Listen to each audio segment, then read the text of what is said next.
ஸ்டாலின். 75 விழுக்காடு வரை குறைந்த விலையில் மருந்துகள் கிடைக்கும்.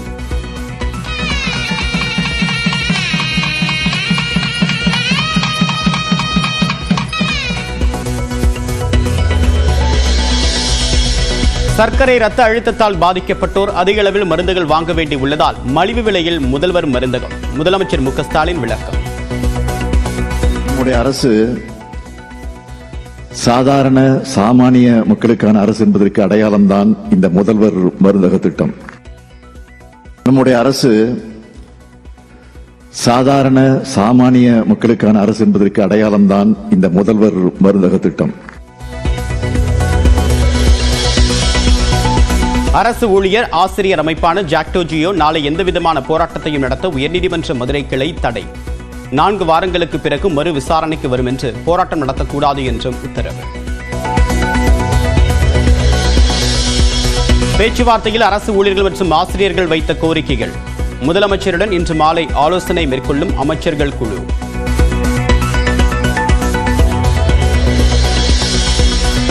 தருமபுரி அருகே பட்டாசு குடோனில் பயங்கர வெடி விபத்து. 3 பெண்கள் உடல் சிதறி உயிரிழந்த சோகம்.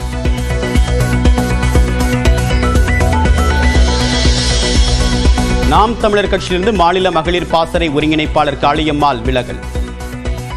தமிழ் தேசியத்தை விதைக்கக்கூடிய வழியில் தன்னுடைய பயணம் தொடரும் என்றும் அறிவிப்பு. வரும் 28ஆம் தேதி தஞ்சாவூர், நாகை உள்ளிட்ட 9 மாவட்டங்களில் கனமழைக்கு வாய்ப்பு. நாளை மறுதினம் தமிழ்நாட்டில் ஒரு சில இடங்களில் மிதமான மழை பெய்யும்.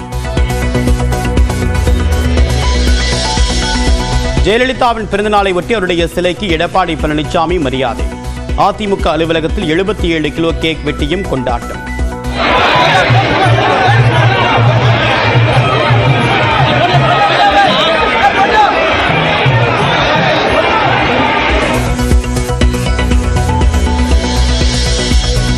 ஜெயலலிதாவின் பிறந்தநாளை மகிழ்ச்சியாக கொண்டாட உள்ளூரில் பல நிகழ்ச்சிகள் ஏற்பாடு. மறைந்த நாளாக இருந்தால் சென்னை சென்றிருப்போம் என்று முன்னாள் அமைச்சர் செங்கோட்டையன் விளக்கம்.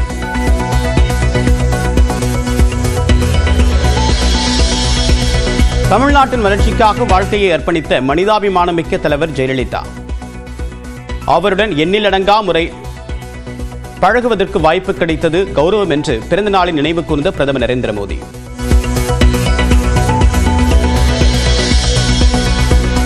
சென்னை போயஸ் கார்டனில் ஜெயலலிதாவின் வேதா இல்லத்திற்கு சென்ற நடிகர் ரஜினிகாந்த். ஜெயலலிதாவின் உருவ படத்திற்கு மரியாதை. அவங்க இங்கே இல்லைன்னு சொன்ன கூட அவங்க நினைவு எப்போவுமே எல்லார் மனதிலையும் இங்கே இருக்கும். இங்கே வந்து அவங்க வாழ்ந்த வீட்டில் ஒரு அஞ்சலி செலுத்தி அவங்களுடைய ஒரு இனிப்பான ஒரு சுவையான நினைவுகளோடு போயிட்டுருக்கேன். தமிழக வெற்றிக் கழகத்தின் 1ஆம் ஆண்டு விழாவில் பங்கேற்க புதுச்சேரி முதல்வர் ரெங்கசாமிக்கு அழைப்பு. விஜய் தலைமையில் நடைபெறக்கூடிய விழாவில் பிரசாந்த் கிஷோர் பங்கேற்கவும் வாய்ப்பு. கோவை மாவட்டம் வெள்ளியங்கிரி மலை மீது தமிழக வெற்றிக் கழகத்தின் கொடியை பறக்கவிட்டதால் சர்ச்சை. வெள்ளியங்கிரி கோவிலுக்கு செல்லக்கூடிய வழியில் மரத்தின் மீது ஏறி கொடியை பறக்கவிட்டது யார் என்றும் விசாரணை.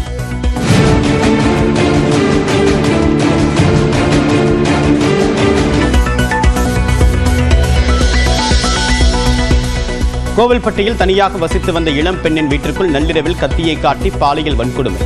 போலீசார் துரத்திச் சென்ற போது ஒருவர் கீழே விழுந்து காலில் காயம், மற்றொருவரை தேடக்கூடிய பணி தீவிரம். தமிழ்நாட்டில் மாநில குழந்தைகள் உரிமைகள் பாதுகாப்பு ஆணையத்தில் காலியாக உள்ள தலைவர், உறுப்பினர் பதவிகளை 3 மாதங்களில் நிரப்ப வேண்டும். தமிழக அரசுக்கு சென்னை உயர்நீதிமன்றம் உத்தரவு. யூடியூபர் ஷவுக்கு சங்கர் மீதான வழக்கில் ரத்து செய்ய உச்சநீதிமன்றம் மறுப்பு. விரைவாக விசாரணை மேற்கொண்டு குற்றப்பத்திரிகையை தாக்கல் செய்ய தமிழ்நாடு அரசுக்கு உத்தரவு. உச்சநீதிமன்ற உத்தரவை மீறி நீதிபதிகள், போலீசார், பத்திரிகையாளர்கள் பற்றி ஷவுக்கு சங்கர் அவதூறாக பேசி வருவதாக தமிழ்நாடு அரசு குற்றச்சாட்டு. திருச்சியில் பதிவான எஃப்ஐஆர் குறித்து தவறான தகவல்களை தந்ததாக அரசு வாதிட்ட நிலையில் மன்னிப்பு கேட்ட ஷவுக்கு சங்கர். கடிந்து கொண்ட நீதிபதிகள்.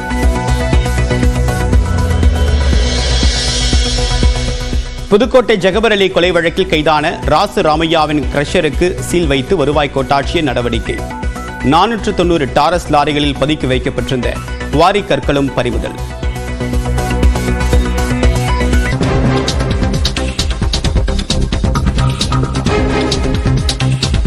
கோவை மாவட்டம் வெள்ளியங்கிரி மலை மீது தமிழக வெற்றிக் கழகத்தின் கொடியை பறக்கவிட்டிருப்பதால் சர்ச்சை ஏற்பட்டிருக்கிறது. விவரங்களை நிகழ்ச்சிய சிறப்பு செய்தியாளர் குருசாமி விவரம் என்ன? தேவா, மேற்கு தொடர்ச்சி மலையின் அடர் வனப்பகுதியில் அமைந்திருப்பது வெள்ளியங்கிரி கோவில். சிவராத்திரியை முன்னிட்டு ஒவ்வொரு ஆண்டும் வருடத்தின் ஒரு குறிப்பிட்ட சில தினங்கள் மட்டுமே இந்த அடர் வனப்பகுதிக்குள் சென்று வழிபட பக்தர்களுக்கு அனுமதி வழங்கப்படும். அப்படி கடந்த சில தினங்களாக வெள்ளியங்கிரி கோவிலுக்கு செல்வதற்கு அனுமதி அளிக்கப்பட்டு வருகிறது. 7 மலைகள் ஏறி இறங்கி அடர்ந்த வனப்பகுதிக்குள் சென்று அந்த கோவிலுக்கு சென்று வர வேண்டும். அப்படி சென்ற நபர்களில் சிலர் தமிழக வெற்றிக் கழகத்தின் கொடியை அந்த 7வது மலையின் அருகே அங்கிருந்த ஒரு மரத்தின் மீது பறக்க விட்டு சென்றிருக்கிறார்கள். தற்பொழுது இந்த காட்சிகள் வெளியாகி இருக்கிறது. இதனையடுத்து இது தொடர்பாக தற்போது வனத்துறையினரும் காவல்துறையினரும் விசாரணை மேற்கொண்டு வருகிறார்கள். அரசியல் கட்சியினுடைய கொடியை ஒரு அடர் வனப்பகுதிக்குள் கொண்டு சென்று கட்டியது யார், அவர்கள் என்ன நோக்கத்திற்காக அவர்கள் இது போன்று செயல்பட்டிருக்கிறார்கள் என்பது குறித்தான விசாரணையானது நடைபெற்று வருகிறது. தகவலுக்கு நன்றி குருசாமி.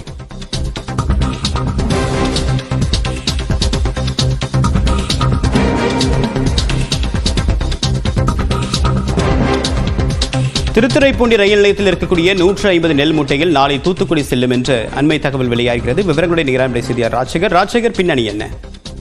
தேவப்பிரியன், திருத்துறைப்பூண்டி மற்றும் சுற்றுவட்டார பகுதியில் உள்ள அரசு நேரடி நெல் கொள்முதல் நிலையங்களில் விவசாயிகளிடமிருந்து கொள்முதல் செய்யப்பட்ட நெல் மூட்டைகளை 150 லாரிகள் மூலமாக கடந்த 3 நாட்களுக்கு முன்னர் திருத்துறைப்பூண்டி ரயில் நிலையத்திற்கு கொண்டு வந்தனர்.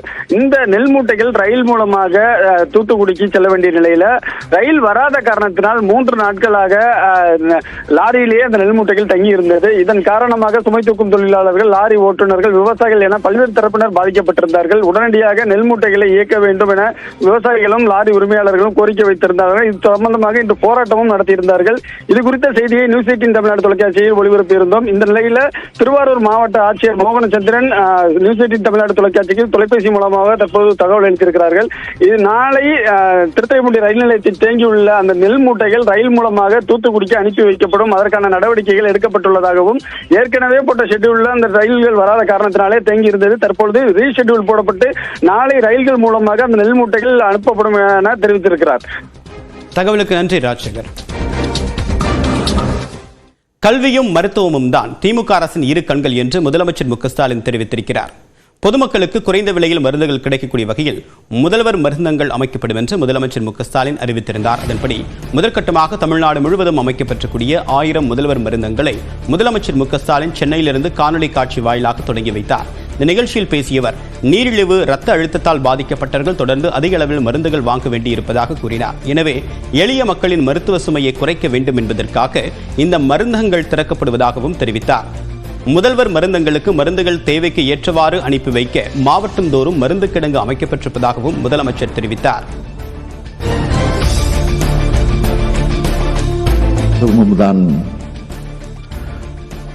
நம்மோட திராவிட மாடல் அரசினுடைய இரு கண்களாக விளங்கிக் கொண்டிருக்கிறது. கல்வியில் சிறந்த மாநிலமாக தமிழ்நாட்டை வளர்த்தெடுக்கவும், சிறந்த மருத்துவ கட்டமைப்பை உருவாக்கி அனைவருக்கும் தரமான மருத்துவம் கிடைக்கக்கூடிய வகையில் உறுதி செய்யவும் பல்வேறு திட்டங்களை நாம் உருவாக்கி கொண்டிருக்கிறோம். நம்முடைய அரசு சாதாரண சாமானிய மக்களுக்கான அரசு என்பதற்கு அடையாளம்தான் இந்த முதல்வர் மருந்தக திட்டம். முன்னதாக தியாகராய நகர் பாண்டி பஜாரில் அமைக்கப்பட்டிருக்கூடிய முதல்வர் மருந்தகத்தில் மருந்து விற்பனையை முதலமைச்சர் மு.க. ஸ்டாலின் தொடங்கி வைத்தார். மேலும் முதல்வர் மருந்தகத்தையும் பார்வையிட்டு ஆய்வு செய்தார்.